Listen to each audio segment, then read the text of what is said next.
حدیث مبارکہ ہے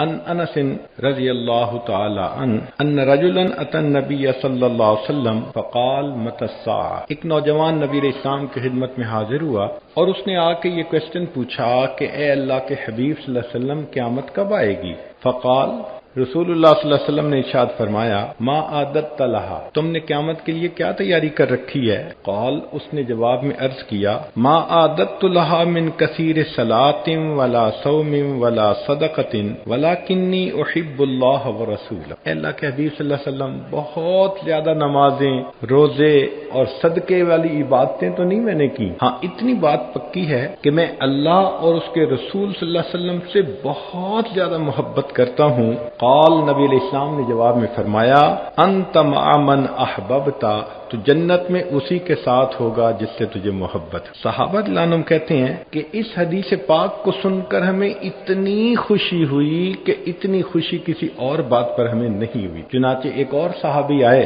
کہنے لگے یا رسول اللہ، اے اللہ کے حبیب صلی اللہ علیہ وسلم، لأنت احب الی من اہلی و مالی، آپ مجھے میرے اہل خانہ سے، میرے مال سے زیادہ محبوب ہیں۔ وَإِنِّي لَأَذْكُرُكَ، اور جب کبھی میں آپ کو یاد کرتا ہوں، فَمَا أَصْبِرُ حَتَّى أَجِيءَ فَأَنظُرَ إِلَيْكَ، مجھ سے رہا نہیں جاتا، آپ کی یاد تڑپاتی ہے تو میں آپ کی خدمت میں حاضر ہوتا ہوں اور آپ کی زیارت سے اپنی آنکھوں کو میں ٹھنڈا کر لیتا ہوں۔ وَإِنِّي ذَكَرْتُ مَوْتِي وَمَوْتَكَ، اور میں یہ بھی سوچتا ہوں کہ ایک دن مجھے بھی موت آنی ہے اور ایک دن آپ نے بھی پردہ فرمانا ہے۔ فَعَرَفْتُ أَنَّكَ إِذَا دَخَلْتَ الْجَنَّةَ رَفَعْتَ مَعَ النَّبِيِّينَ، اور یہ بھی میں سوچتا ہوں کہ آپ جنت میں جائیں گے تو آپ کا درجہ تو انبیاء کے ساتھ اونچا ہوگا اور میں جنت میں پہنچ گیا تو نیچے ہوں گا۔ تو کہنے کا مقصد یہ تھا اے اللہ کے نبی صلی اللہ علیہ وسلم، نیچے والا تو اوپر جا نہیں سکتا، اگر میں جنت میں آپ کا دیدار نہیں کر سکوں گا تو مجھے جنت میں مزہ ہی کیا آئے۔ اس سے اندازہ لگائیے کہ صحابہ رضی اللہ عنہم کے دلوں میں نبی علیہ الصلوۃ والسلام کی کیسی محبت تھی۔ آج تو حور و قصور کے نام پہ ہی نوجوان خوش پھرتے ہیں، اور صحابہ رضی اللہ عنہم کی یہ حالت تھی کہ وہ کہتے تھے کہ جنت میں اگر آقا صلی اللہ علیہ وسلم کا دیدار نہ کر سکے تو جنت میں مزہ ہی کیا آئے گا۔ تو بہت بڑا اجر ہے کہ اس محبت کی وجہ سے انسان کو نبی علیہ الصلوۃ والسلام کے قدموں میں جگہ ملے گی۔ اب اگلی بات کہ نبی علیہ الصلوۃ والسلام کے ساتھ ایسی محبت کے کچھ تقاضے ہیں، یہ نہیں کہ فقط زبان سے انسان کہے کہ جی مجھے محبت ہے، اس کی کوئی دلیل بھی ہونی چاہیے۔ چنانچہ علماء نے اس کی چند باتیں کھول کر بیان کی ہیں کہ اگر کسی کو نبی علیہ السلام سے محبت ہے تو سب سے پہلی بات توقیرہ و تقدیرہ علیہ الصلاۃ والسلام، سب سے پہلی بات کہ وہ شخص نبی علیہ السلام کی بہت زیادہ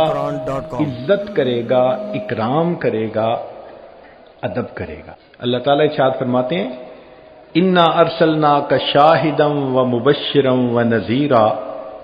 لتؤمنوا باللہ ورسولہ وتعزروہ وتوقروہ وتسبحوہ بکرۃ واصیلا۔ چنانچہ صحابہ رضی اللہ عنہم کا یہ حال تھا کہ نبی علیہ الصلوۃ والسلام کی صحبت میں اتنے ادب کے ساتھ بیٹھتے تھے کہ ایک صحابی کہتے ہیں اتیت النبی صلی اللہ علیہ وسلم واصحابہ حولہ کانما علی رؤوسہم الطیر، کہ صحابہ نبی علیہ السلام کے گرد اس طرح با ادب بیٹھے تھے جیسے ان کے سروں کے اوپر کوئی پرندہ بیٹھا ہوا۔ قال ابو ابراہیم، ایک بزرگ فرماتے ہیں کہ واجب علی کل مؤمن، ہر مومن پر یہ واجب ہے، متا ذکرہ او ذکر عندہ، کہ جب وہ خود تذکرہ کرے یا اس کے پاس نبی علیہ الصلوۃ والسلام کا ذکر مبارک ہو، ان یخضع ویخشع ویتوکر ویسکن من حرکتہ ویأخذ فی ہیبتہ واجلالہ، کہ اس کی طبیعت کے اوپر اثر محسوس ہو، کسی کی جلالت شان کا جیسے اثر ہوتا ہے تو اس بندے کے اوپر اس کا اثر محسوس ہونا چاہیے کہ اس کے سامنے اللہ کے پیارے حبیب صلی اللہ علیہ وسلم کا ذکر مبارک کیا گیا ہے۔ چنانچہ مطرف کہتے ہیں کہ امام مالک رحمۃ اللہ علیہ کے پاس لوگ آتے، وہ اپنی باندی کو کہتے کہ پوچھو کس لیے آئے ہیں۔ اگر وہ کہتے کہ ہم فقہ کے مسائل سیکھنے کے لیے آئے ہیں تو امام مالک اسی وقت آ جاتے، اور اگر وہ کہتے کہ ہم حدیث مبارکہ کی روایت لینے آئے ہیں تو امام مالک رحمۃ اللہ علیہ غسل فرماتے، صاف ستھرے کپڑے زیب تن فرماتے، عطر لگاتے، پھر ایک تخت بنایا ہوا تھا، امامہ باندھ کر اس تخت کے اوپر تشریف فرما ہوتے اور پھر نبی علیہ الصلوۃ والسلام کی بات کو آگے نقل فرماتے تھے۔ ان کے عمل سے بھی یہ ثابت ہوتا تھا کہ واقعی کسی ذی شان ہستی کی بات یہ آگے بیان کر رہے ہیں۔